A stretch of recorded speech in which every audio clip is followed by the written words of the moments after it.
So here's our bathroom makeover. It used to be gray, which was kind of cold and kind of boring actually. It was like a gray little paw print. And so did you know that blues and greens are actually very relaxing and soothing, and they're perfect to release anxiety, make you calmer. So they're a perfect kind of colors to put in a bathroom. This pattern is like a palm. It's two color, green and teal, and it has this sort of faux grasscloth texture through it. Because that is one point, you do not put grasscloth in a bathroom with a shower and a tub because of the moisture, but this is a non-woven wallpaper, so it's a perfect paper to put in a bathroom. That's something you want to realize when you're decorating or renovating your bathrooms.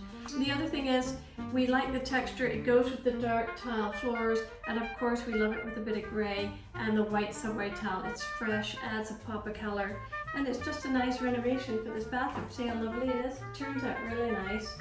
Goes great with white or teal towels, green towels even. So if you want to get the look, shop Daisy Bennett Designs and let me know, do you like this color?